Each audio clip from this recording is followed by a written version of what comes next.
Okay, so just recorded the last clip of the last video. You see I'm still in the same shirt. You'll probably see several shirts over this because I doubt I'm going to have time to finish this in one day. Most people say first time 2 to 3 hours, but being that I'm going to be trying to record this and I don't have 2 to 3 hours, I think it's going to be a couple days, few days.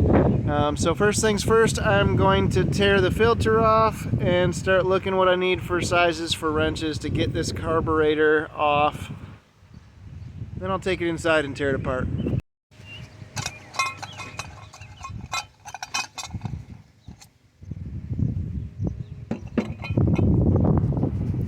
Okay, flathead screwdriver, flathead screwdriver, flathead screwdriver.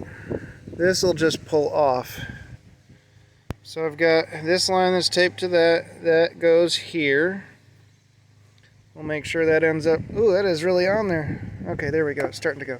We'll make sure that ends up back on there. Let's see, now I've got another one here.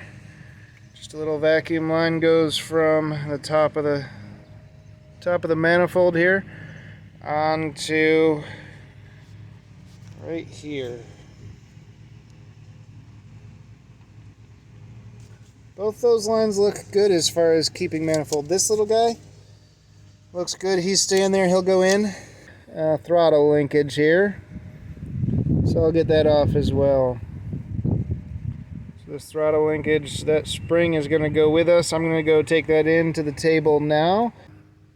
This thing, as I said in the last video, once I got it running, I believe the needle valve is stuck open. The float valve is stuck open, or the needle is stuck, I don't know.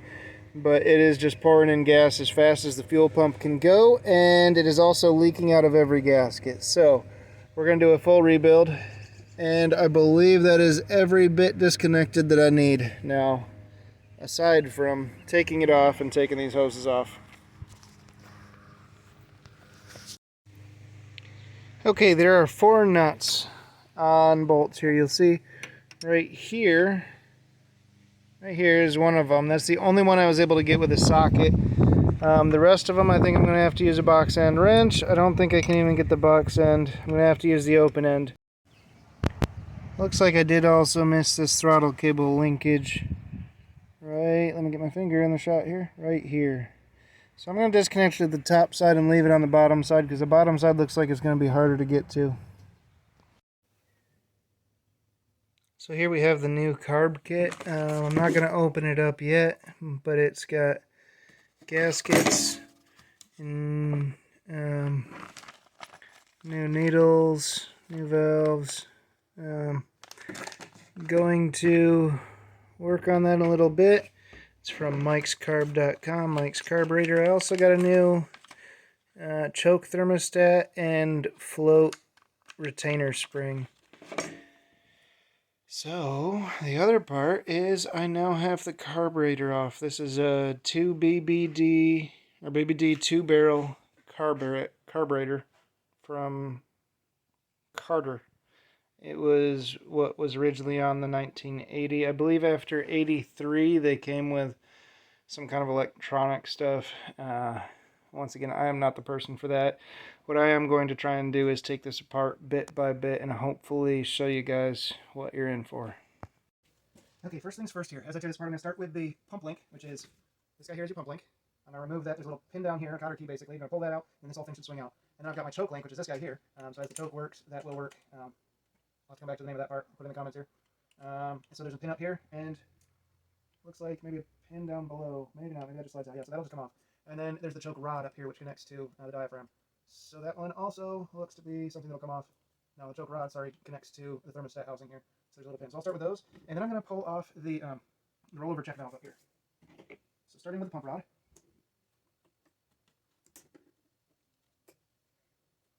I'm not confident one way or another if this kit comes with new clips, so I'm going to save these right over here with the nuts. Those are the nuts that I took off, the 1/2-inch nuts that took it off of the engine. So once I pull that, this whole thing is free. That can come out. That's our pump rod, runs the pump. You'd never guess by the name, would you? Another clip here. This one had a washer on it, so let's keep the washer with the clip. Hopefully there's a new washer and clip in there, but not certain. So again, keeping it over here with this. That frees up this rod, which this one, there appears to be a channeled hole for it on the bottom side. So I just need to get it lined up with that channel and I should be able to remove it. I will come back to that.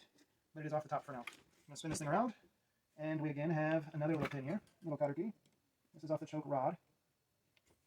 Looks exactly like the other two. This one does not have the washer though. Oh, and this one's got a little key on the other side too. This one does not pull out on its own, and the other side does have the washer. So we're going to try and get that cleared up.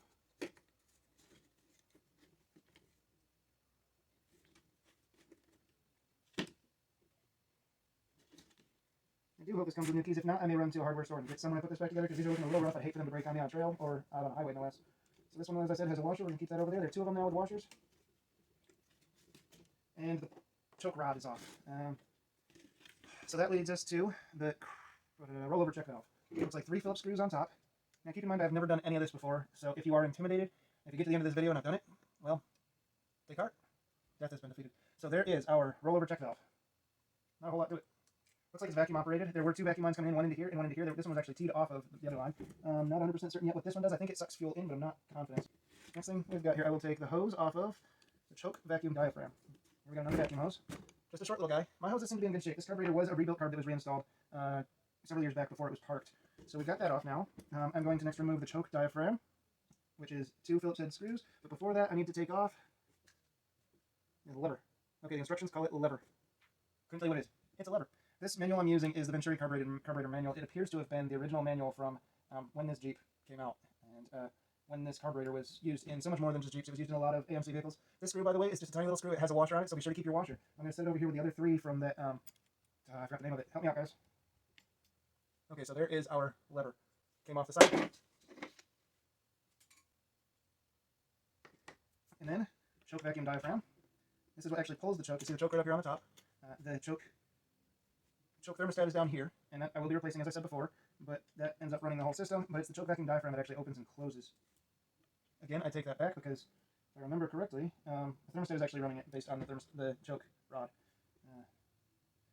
So, pardon me for my ignorance. I'll have to look this up in the manual, see if I can give you answers on how that choke vacuum diaphragm works. It has 2 screws. I'm going to actually screw them right back in here. I'm going to do the same with the screw for, actually all the screws. I'm going to start screwing them back in just so I don't mix up which screws go where. I highly recommend that. From having rebuilt my other Jeep, my TJ, from the frame up, there are a lot of different screws. Now it's worse on the newer DJs because you've got Chrysler interacting with Daimler, interacting with the old AMC designs, interacting with all sorts of things, and man, the number of different thread counts, sizes, everything is just ridiculous. So this older carburetor, I'm assuming, isn't as bad. Like, these 3 screws look a lot like the one for that lever, unnamed lever, but obviously the 2 for the diaphragm is where I got the idea just now. They are very different. They're slightly larger, but there are screws all over the place. So we are going to put them back in their homes so we don't confuse them. I'll lay out lots of parts, but I'm going to try and keep the screws where they need to be. Okay, so that frees us up now. The whole air horn should be clear of everything. The air horn is this whole piece here. Everything from these 6 screws, I believe, 6 screws up. So I'm going to grab a slightly larger screwdriver now. These are slightly larger screws, and they're actually, as I said, 6 of them. 4 of them are short, and 2 of them are long. You see the long one's right here. You may notice throughout this process I'm going to be cutting a lot because if this is a 2 to 3 hour process, I do not want to be making you sit through 3 hours of me unscrewing screws. These 6 screws I may leave out because from what I can tell they are pretty unique. They are not going to be something that will get mixed up with other screws. So having just said that I'm going to put all the screws back, I'm not going to put all the screws back. Uh-oh. This screw looks like someone has previously stripped it out, which is very concerning to me. Being a rebuilt carb, I guess it was rebuilt by Uremco. Remanufactured in March of 2013, according to the sticker on the side up here. And the funny thing about that is now 2022, so this thing is only 9 years old, but it's sat. And so if you know anything about engines, you'll know that quite often when they sit, that's about the worst thing that could happen to them. I do not know for sure that there's nothing else holding this. It does seem to be held, and it might just be the gasket is holding it, but I don't want to risk it, so I'm going to take everything apart, because there are actually like pins here that need to come apart. I don't want to risk breaking something inside, so I'm going to keep taking the innards apart before I take this air horn off. Okay, hold that thought for a minute. I did actually put a screwdriver to it and pluck it, and it is fine. So the whole upper is coming off in one piece. For now, I'm going to leave it that way. So now I'm down into the carburetor and the jets. I think the next step, since I'm going to be replacing the thermostat, the choke thermostat, I'm going to pull that off now. I don't need the bigger screwdriver. A little troublesome. Okay.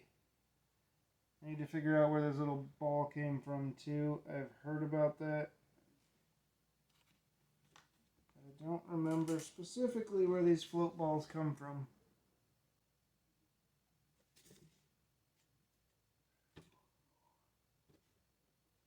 I believe in there maybe, but I'm not certain, so I have a new conundrum. I'll set that to the side. So you'll have here this little retainer ring. I don't know if it says on here what that's called. Choke coil retainer. According to the instructions, it's a retainer. Then we've got the choke coil itself, and that has this ring. Now this ring, when you put it back together, you want to line it up because this choke control here connects to that. So we need to make sure we get that back together correctly. Now this coil goes that. On here we've got this controller, and I'm not going to mess with that. I'm just going to leave that on there. I'm going to put these screws back in where they were so I don't lose them. Get them confused with something else, as I've said. Now we got our floats here, and a float retainer spring. This float retainer spring I'm replacing just in case. It was a cheap add-on to the carb kit, so I figured I'd better have it rather than have the whole thing apart and be waiting on it. Yeah, just pull this out. There's this little retainer clip in there, you'll see. And then the floats sit right on top of that. It appears that the floats will not come out. Floats will not come out unless the needle valve is removed. So that's our next step. I'm going to go grab a wrench. Looks like maybe 9/16. Yeah, it's a 9/16. I don't want to damage anything yet. That includes my fingers. But I think I'm going to grab a bigger wrench because I don't want to have to be banging on it. Let's see.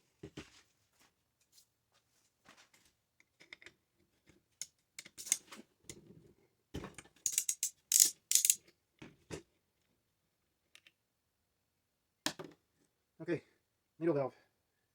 I was hoping to find some junk in there that might give me a sign as to why it is not blocking flow. But I'm not seeing it. So I'm going to set that whole assembly to the side. Now when you pull these out, there's this little pin here. Keep the spin. Don't lose it. I don't know if the new kit has a new one. So I'm going to put that right back in there so I remember where it goes. Okay, so next step I've got here my Venturi cluster, and I'm going to take it apart, starting with 2 flathead screws. These I am going to pull out because they're pretty unique looking screws compared to the rest. So I'm going to set them aside once I've got them out. I'll show you up closer what I'm talking about. They're a quite unique screw in the Venturi cluster. So this is my idle fuel pickup tube, and there was a gasket underneath it, so we'll want to make sure that the correct gasket goes back with it. For some reason this screw wants to stay, so I'm actually going to do the same with the other screw. Don't ask me what they do. They're interesting because they've got holes through them and holes in the side. And we've got our Venturi cluster. Now, in this Venturi cluster are our jets, I believe. These are looking a little rough as well, so I'm going to, and underneath another gasket. So we'll want to replace that. Now we're getting down to the throttle down at the bottom here. And there's also, yeah, I found where the ball goes. So that ball that I lost earlier goes right underneath this, which puts it in the center. If you have a ball fall out here, there's one check ball that goes right in the center of here. There's also another one that goes right down in here, so we'll have to make sure that goes in properly. Good reason to not do it on the Jeep, because if these fell down into your engine, you'd have major issues. Don't do what I just did. They are different sizes, so make sure you've got the correct one in the correct spot.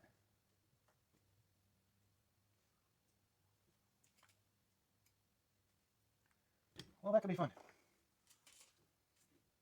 Make sure you pull them out one at a time and keep them with their stuff. Tip from the rookie. Tip from the rookie, don't do what I did. Down here I've got my main metering jets, so I'm going to pull them. Maybe. First one's a little tight in there. Pull it out of there. One. Now, on the bottom of this guy, you'll remember there are these 2 rods. 2 tiny little rods that come off the top here. Those are your metering rods. They actually go down into these metering jets.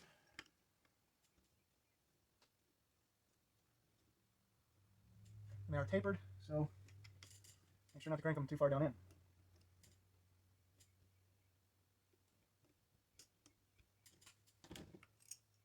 So there's our second metering jet. A little bit of gunk on both of them. They don't seem to be thoroughly clogged or anything, but enough I'm going to be happy to have them cleaned. Having them out will also help with cleaning the entire thing. So we are down to now, next step I believe will be to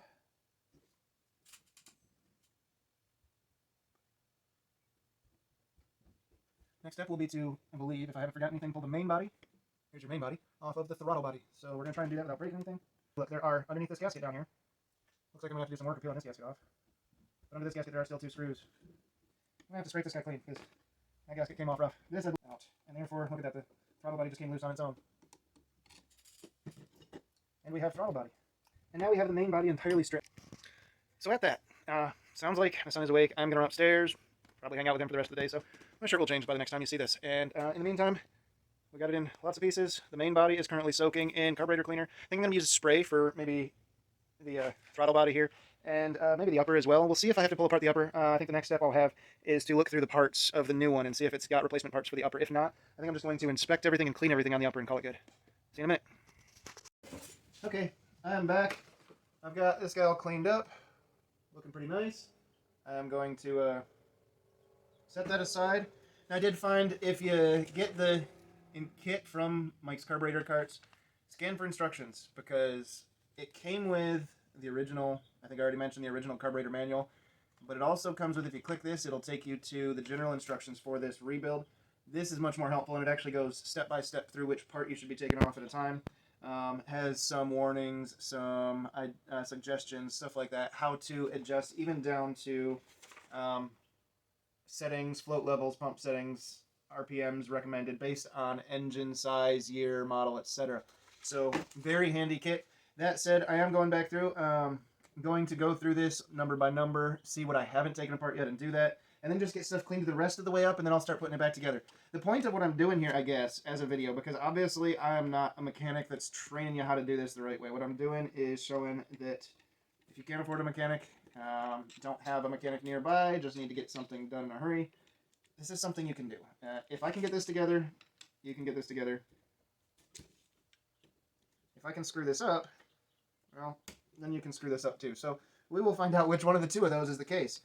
If you see this and I do not get the thing back together and end up buying a new carb, well, learn from my mistake. Either figure out what I did wrong and don't do it, or pay someone to do it. Hopefully the latter. Hopefully it doesn't come to that. There we go. Got that. Got the pump rod off already. Screw for the metering rod, arm washer, 20. Which one's the metering rod? 20. 21 washer, metering rod arm. So now we're over here. It is suggesting taking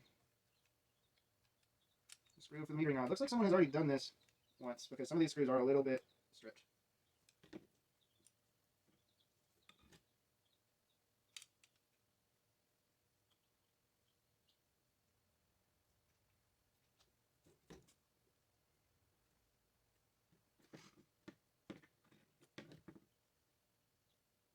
Okay, so this screw's coming out next. We're going to set that aside over here. This guy. Now, piston for the metering rod assembly comes out. 23. Metering rod, two of them. 24. Spring for the vacuum piston. Where left on 24? 24 is already out. That's over here. I'm stuck on that. So that goes right up in there. I'm going to stick that there so I don't lose her. Done.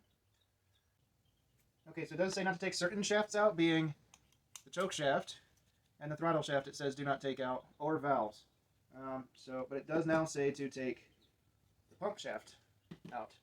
So that is out. We've got this bit, which is, not sure what that's called, 31. Metering rod arm, 32. Pump link arm, that's this guy. And that leads us to where we can take out the pump arm. Boom. So that comes off. And this, the kit came with a new one of these as well. Not the spring, though, that I see so far. So keep your spring. 38 ball large. So the large ball, remember earlier I said there's a large ball and a small ball. The large ball goes on this side, I believe. What was it, 37? 37, find it on here. This chart will show you too, so that's really nice. Yep, so the large ball goes on this side. Actually, it's right up in here. There's a large ball. Okay, 38 baffle for the fuel bowl.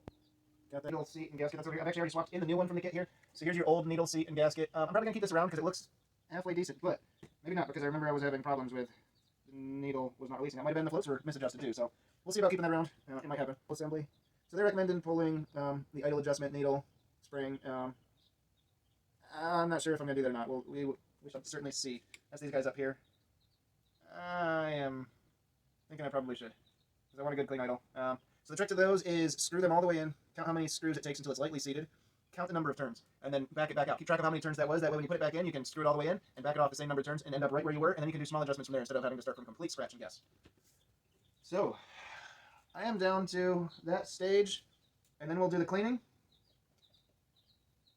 It should be good. Once it's cleaned, I'll start putting stuff back together, and hopefully I'll have a running Jeep here soon. But let me do this first. I'll show you what I mean. I'm going to screw this in.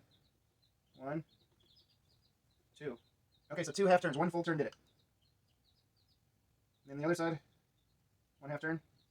Just less than a full turn. I think the same goes for both of them. It's just less than a full turn to lightly seated. So I'm going to yank these guys out. Now, they actually show in here that sometimes these have a cap over the screw. Mine did not. I don't know if that's a big deal. It just keeps someone from adjusting it, I guess. Yeah, these could probably stand to be cleaned up a little bit. And at that, I believe everything that I'm going to take apart is apart. So I'll be right back after a little bit of cleaning. Okay. I think everything's cleaned up. I am not going to bother with walking you through everything. I might stop the bit every now and then just to talk through something, but for the most part, putting it back together is just going to be a time lapse, so this isn't a 3-hour video. So come along for the ride. Let's guess to see if this goes back together.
And there she is. I'm going to take this out to the Jeep and try and put her on. Sorry, the video, my battery actually died in the middle of recording that time lapse, so you missed the last little bit. Basically, I think where it stopped was where I started putting the choke on and stuff. Now, I don't know how this needs to be adjusted, so I will have to go back and change. I can twist this to change where it's at, but I think this is where I want to start because it is cold, so it should be choked, right? We'll find out. Now, my old one had the plug. I'm not sure. I think that was for electric choke. Not 100% sure. I don't actually have any of the switches inside on the dash put together right now, so I don't really need the electric choke because I have no way to actually control it. So the kit came with this that is just by temperature thermostat. So I'm just going to stick with that for now. If it becomes a problem, I'll throw that back on. I'm definitely keeping that. Maybe once I get all my switches figured out inside and get all the pull tabs for them and stuff, maybe I'll be able to put that together. So let's get her back on the Jeep.